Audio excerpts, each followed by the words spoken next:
안녕하세요. 지식운전석입니다. 오늘은 우리 삶에 깊숙이 연결된 경제 이야기, 환율과 물가, 그리고 우리의 지갑에 어떤 영향을 주는지 알아보겠습니다. 특히 연말이 다가오면서 전 세계 금융시장은 아주 예민하게 움직이고 있습니다. 누구는 산타 랠리를 기대하고 누구는 불확실성에 대비하고 있죠. 지금 글로벌 투자자들은 금리 인하가 진짜 시작될까에 시선을 집중하고 있습니다. 그 질문에 대한 흐름을 살펴보면 우리 일상과 투자 환경이 앞으로 어떻게 바뀔지 한눈에 볼 수 있겠죠. 자, 그럼 지금부터 지식운전석 경제 이야기 시작하겠습니다. 2025년이 이제 한 달도 채 남지 않았습니다. 이맘때쯤이면 투자자들 사이에서 자주 들리는 말이 하나 있죠. 바로 연말 랠리 혹은 산타 랠리란 말입니다. 이건 단순한 시장 속설처럼 들릴 수도 있지만 실제로도 매년 연말이 가까워지면 주식시장이 오름세를 보이는 경우가 많았습니다. 심리적인 기대감, 포트폴리오 리밸런싱, 연말 소비 확대 같은 요인이 복합적으로 작용하면서 말이죠. 그런데 2025년의 연말은 그리 단순하지 않습니다. 투자자들의 시선은 지금 단 한 곳으로 향해 있습니다. 바로 미국 그리고 연방준비제도 페드입니다. 올해 안에 금리를 내릴 수 있을까? 혹은 내년 초에는 확실히 인하 신호가 나올까? 최근 들어 물가 상승률은 확실히 꺾였고 미국 경제 성장률도 어느 정도 안정 궤도에 들어섰다는 평가가 많습니다. 그래서 시장은 슬슬 금리 인하라는 단어를 입에 올리기 시작했죠. 실제로 미국 증시에서는 반응이 나타나고 있습니다. 나스닥, S&P 500 모두 최근 몇 주 동안 상승세를 보였고 투자 심리도 많이 회복된 분위기입니다. 이런 흐름은 곧바로 연말 랠리라는 기대감으로 연결됐습니다. 그런데 이런 기대감 속에도 조심해야 할 부분이 적지 않습니다. 한 가지 예를 들어볼게요. 연준 의장인 제롬 파월이 최근에 한 발언이 있습니다. 우리는 여전히 금리 인상 가능성도 열어두고 있다. 이 말은 시장에 찬물을 끼얹기 충분했죠. 사람들은 이제 금리를 내릴 거라고 생각하고 있는데 그는 아직도 인플레이션이 완전히 잡혔다고 보지 않는다는 겁니다. 이처럼 시장이 앞서 나가고 연준은 신중한 태도를 보일 때 그 간극은 실망감으로 이어질 수 있습니다. 우리나라 이야기도 해볼까요? 한국은 미국의 금리 정책에 굉장히 민감한 나라입니다. 미국이 금리를 낮추면 한국은행도 그 영향을 고려하지 않을 수 없죠. 하지만 지금 한국은 조금 다른 고민을 하고 있습니다. 가계부채는 이미 세계 최고 수준, 소비는 줄어들고 있고 청년층은 일자리 걱정, 자영업자는 매출 감소에 한숨 쉬고 있습니다. 그런 상황에서 무턱대고 금리를 낮추기는 어렵죠. 물가도 아직은 안심할 수준이 아니고 무엇보다 부동산 시장의 움직임이 굉장히 예민하게 반응하고 있기 때문입니다. 그래서 지금 시점에서 시장에서는 기대감에만 매달리기엔 이르다는 신중한 분위기도 감지됩니다. 연말 랠리라는 단어가 나왔다고 해서 모든 자산이 일제히 오르거나 모든 투자자가 수익을 얻는 건 아니라는 거죠. 최근 금리 방향은 여전히 불확실하고 연준의 결정도 매번 예상과 엇갈리는 모습을 보여주고 있습니다.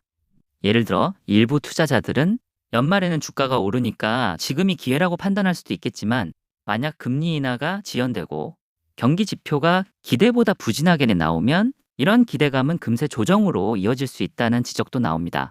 이런 흐름 속에서 시장을 한 발 떨어져서 관찰하는 태도가 필요하다는 의견이 많습니다. 소비는 줄어들고 있고 청년층은 일자리 걱정, 자영업자는 매출 감소에 한숨 쉬고 있습니다. 그런 상황에서 무턱대고 금리를 낮추기는 어렵죠. 일부 전문가들은 최근처럼 방향성이 모호할 땐 주식, 채권, 현금, 금 등 다양한 자산군을 함께 고려하는 분산 전략이 상대적으로 안정적일 수 있다고 분석합니다. 예를 들어 국내 주식과 해외 ETF, 현금성 자산, 실물 자산 등을 비중에 따라 조정하면서 시장 흐름에 대응하는 방식이죠. 한편 타이밍보다는 전반적인 흐름과 리스크 분산이 더 중요하다는 시각도 있습니다. 이처럼 최근 금융시장에서는 금리 기대감과 불확실성 사이에서 다양한 해석과 시나리오가 동시에 존재하고 있습니다. 결국 판단은 각자의 몫이지만 정보를 충분히 이해한 상태에서 그 흐름을 지켜보는 것이 중요해지고 있는 시점입니다.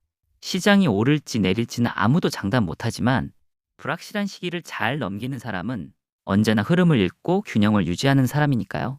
정리해볼까요? 2025년 연말 시장에는 분명 기대감이 있습니다. 산타 랠리, 연말 상승장, 금리 인하 등 긍정적인 시그널이 흘러나오고 있는 것도 사실이죠. 하지만 그 기대는 아직 현실이 아닙니다. 정책 발표 하나, 지표 하나에 분위기가 완전히 반전될 수 있는 민감한 시기입니다. 그러니까 지금은 기대보다는 준비가 필요한 시점입니다. 시장의 목소리를 잘 듣고 균형 잡힌 시선으로 내 자산을 지키는 것. 그게 연말 시장을 대하는 가장 현명한 자세가 아닐까 싶습니다. 지금까지 지식운전석 경제 파트였습니다. 지금부터는 지식운전석의 시사 이야기입니다. 히토류. 요즘 뉴스를 보다 보면 이런 단어 한 번쯤 들어보셨을 겁니다. 그런데 이게 왜 중요한 걸까요? 중국이 최근 이 자원의 수출을 강하게 조이기 시작했다는 소식이 전해졌습니다. 그 결과 전 세계 산업계가 적잖이 당황하고 있습니다. 그럼 우리와는 무슨 상관일까요? 생각보다 아주 큽니다. 히토류는 스마트폰, 전기차, 반도체, 풍력 발전기처럼 우리가 매일 사용하는 기술과 제품 대부분에 들어가는 보이지 않는 핵심 자원입니다. 예를 들어 스마트폰 속 진동 모터, 전기차 배터리의 자성 소재, 심지어 군사용 레이더나 위성 장비까지 히토류 없이는 만들 수 없는 부품들이 꽤 많습니다.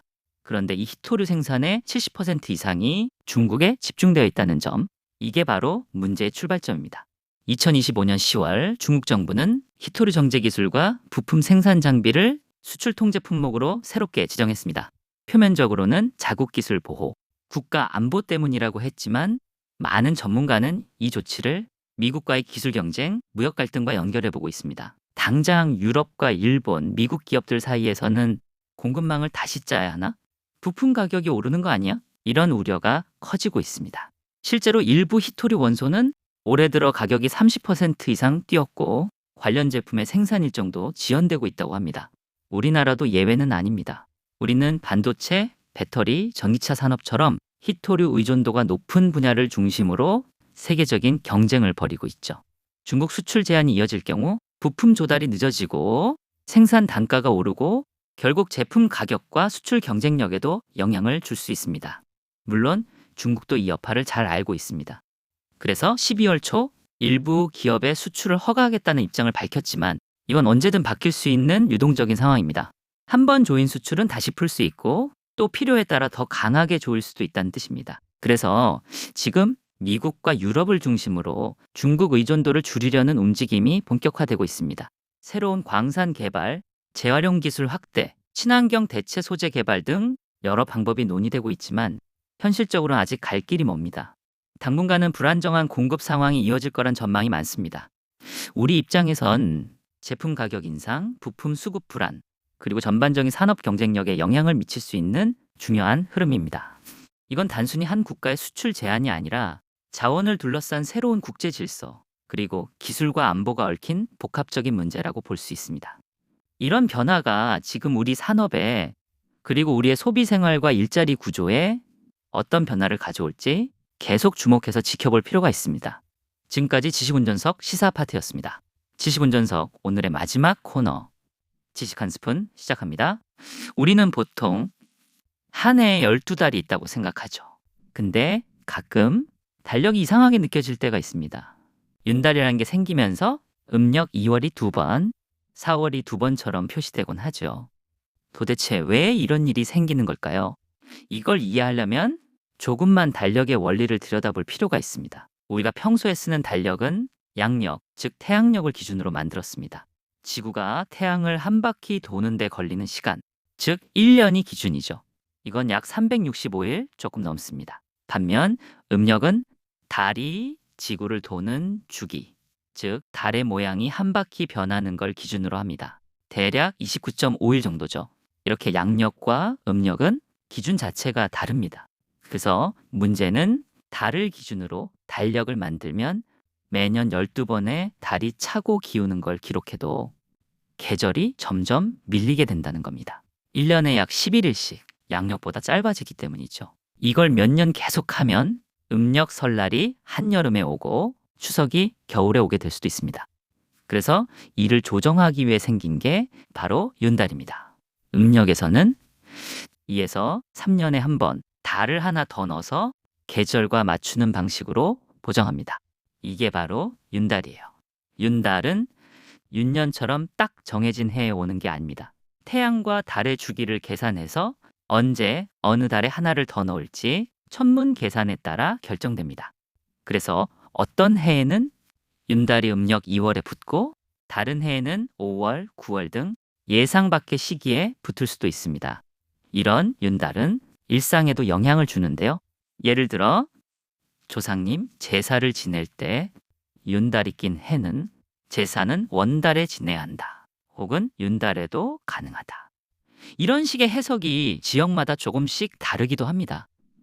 또 윤달이 드는 해에는 이사, 결혼 같은 큰일을 하기에 길한 시기로 여기는 전통도 일부 남아있죠. 지금 우리가 쓰는 달력은 태양과 달 두 자연현상을 최대한 조화롭게 맞추려는 오랜 지혜 결과입니다. 우리에겐 당연하게 보이는 달력이 사실은 수천 년 전부터 복잡한 계산과 조정의 산물이라는 것. 생각해보면 꽤 멋진 일 아닐까요? 지금까지 지식운전석 지식 한 스푼이었습니다. 시청해주셔서 감사합니다.